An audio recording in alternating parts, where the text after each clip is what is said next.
सादिया इमाम की वालदा को 6 साल हो गए उनसे बिछड़े हुए, और जब भी मैं सादिया से बात करती हूँ तो मुझे लगता था कि हमेशा जैसे कल की बात है, अभी कुछ दिन पहले हुआ है सादिया के साथ। और सादिया के वालिद को 2 साल हुए हैं, 3 साल, अच्छा।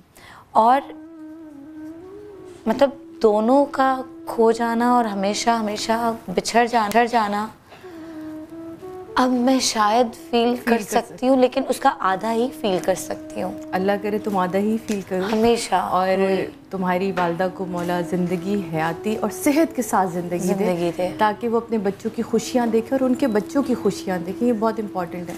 मैं मीरब के लिए सबसे ज़्यादा जो चीज़ को मिस करती हूँ वो ये है कि जिस तरह मैंने पापा अम्मी को भाइयों के बच्चों के साथ लाड करते, उनके नखरे उठाते, फ्राइडे को सब जमा हो जाते थे, अम्मी किसी के लिए स्पेगेटी बना रही, किसी के लिए कुछ बना रही, किसी वो एक दादी और नानी का अपना एक नखरा होता है कि नन्नन ये चाहिए, दद्दा ये चाहिए।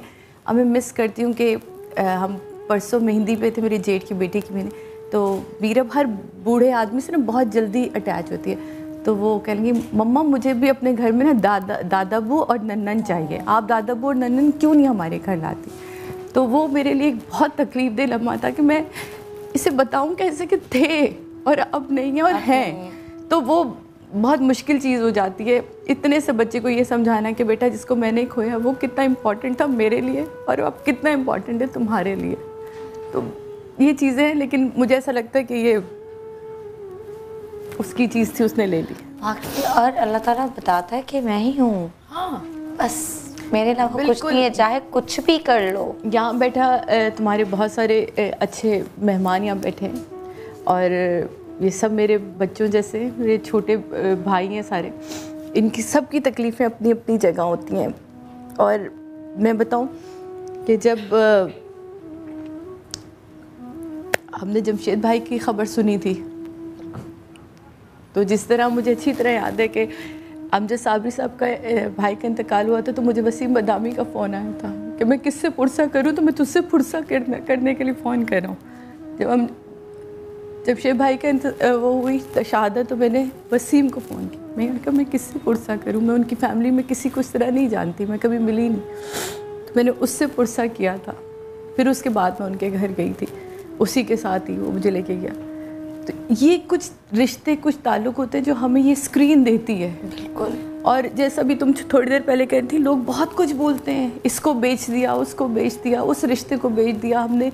जमशेद भाई हो, जुनैद भाई हो या फिर अमजद भाई हो, क्या हमने सब अल्लाह के बंदों सोचो कि उनसे हमारा ताल्लुक़, आप एक दिन किसी के साथ रहते ना, एक पल, एक सफ़र आप करते। मुझे याद है जब मैं जर्मनी शिफ्ट हुई तो मेरा पहला रमज़ान था और जुनैद भाई और वसीम ने मुझे स्काइप पे कॉल पे लिया था कि बहन इतनी दूर है, तो पहला रमज़ान मेरा और मैं और मेरे मियाँ वहाँ हम लोग स्काइप पे थे उनके साथ। तो ये याद रख लेना बहुत बड़ी बात थी, वरना मुझे लगा था कि अब तो मैं आ गई, अब मुझे सब भूल जाएंगे।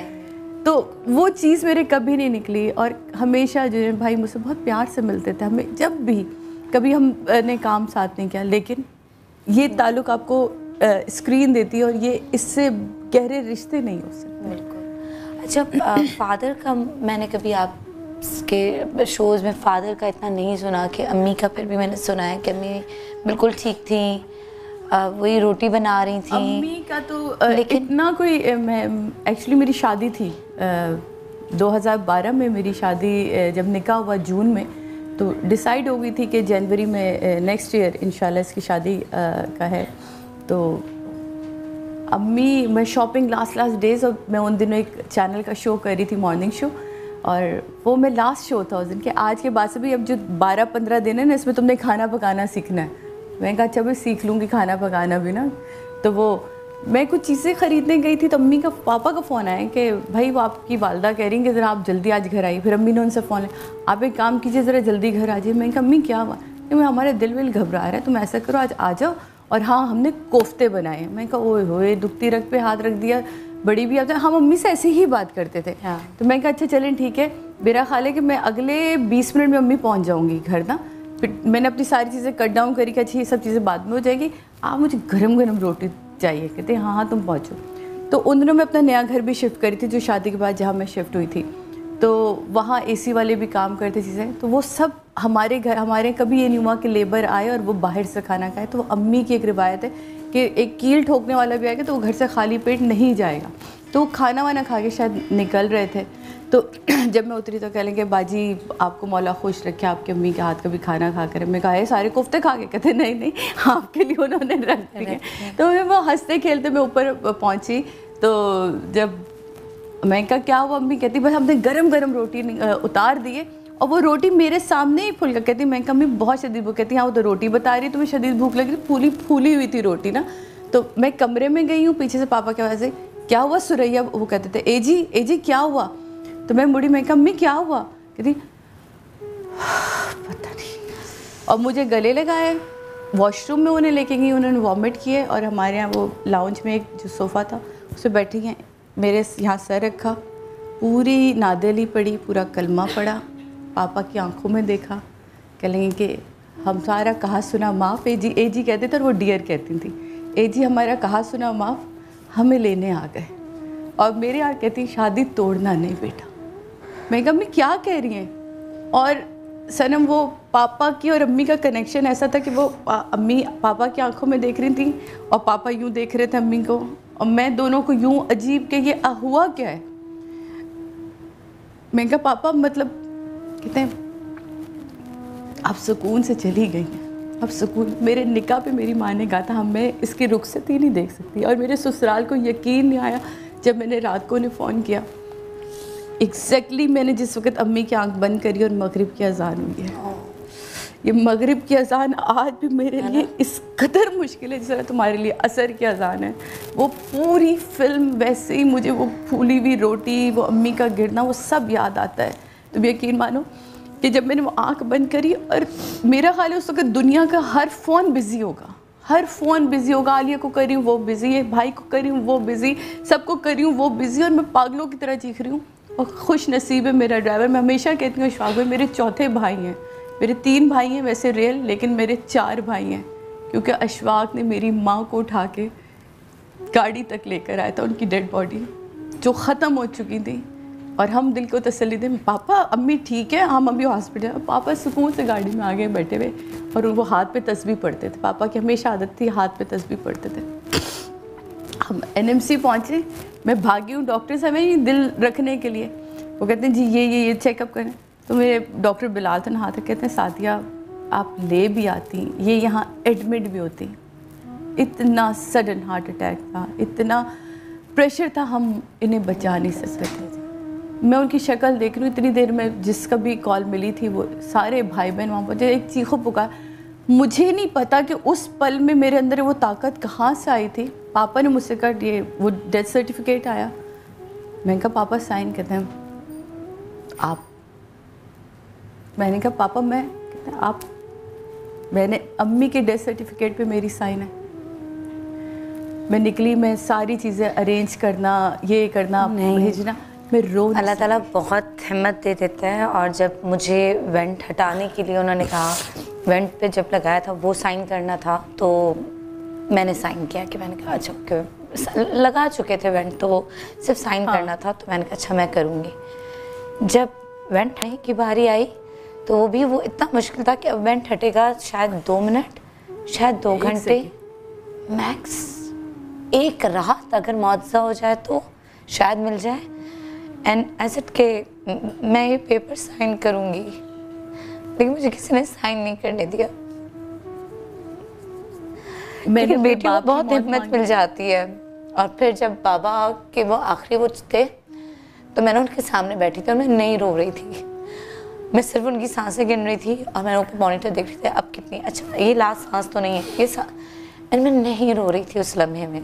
बेटियां इतनी मजबूत हो जाती हैं, शायद वो लम्हा अल्लाह ताला उनको इतनी हिम्मत दे देता है, कोई शायद फरिश्ते उतार देता है, हिम्मत दे देता है सबको। मैं तो बताऊँ जब पापा की डेथ हुई है, पापा एडमिट हुए हैं और हमें नहीं पता था उन्हें लिवर कैंसर है। मैं जर्मनी लैंड करी हूँ, मेरे बहनोई का फ़ोन है, मैंने सिर्फ जाने से पहले कहा था इनकी MRI करवा दें, मुझे पापा ठीक नहीं लग रहे। कह लेंगे आप कितने जल्दी वापस आ सकती।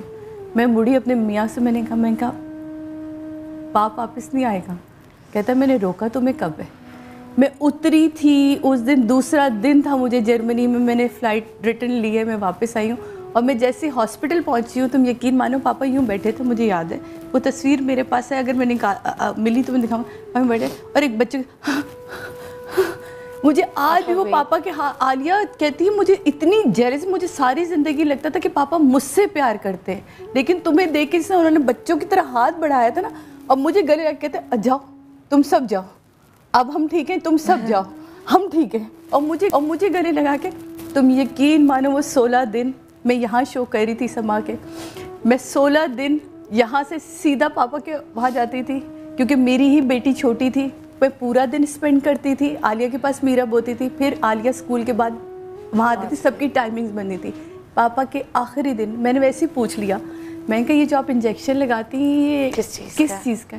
कहेंगे देखिए सादिया, इसकी नौयत ऐसे समझिए कि अगर कोई हमारे पास इमरजेंसी में गोली लग के आता है ना बंदा, तो हम उसके पेन को रोकने के लिए, वो जो तकलीफ़ मैंने पापा कहते थे पुट्ठा दर्द, अब ये घूमेगा बेटा, और मेरा बाप बहुत सब्र वाला। मैंने कुछ 100 से ज़्यादा, मुझे याद है उस वक्त मैंने उनके सरहाने खड़े होके दुआ पढ़ी, मैंने इतनी ज़्यादा, और सिर्फ एक, मैं कहा लाइफ में मेरे मालिक, ज़िंदगी में, पूरी ज़िंदगी में इतनी सी नेकी, तुझे लगता हो तेरे आगे वो नेकी की नीयत से हो, उस नेकी के सिले में आज मेरा बाप मुझसे, मैं इसको इस तकलीफ में नहीं देख सकती, क्योंकि मैं जी अपने माँ बाप के लिए थी। हम सेल्फिश बन जाते हैं ना कि मैं जी सनम अपने माँ बाप के लिए, मैंने ना शादी करनी थी ना मुझे बच्चा चाहिए था, मुझे सिर्फ अपने माँ बाप को शहजादा और शहजादी की तरह रखना था।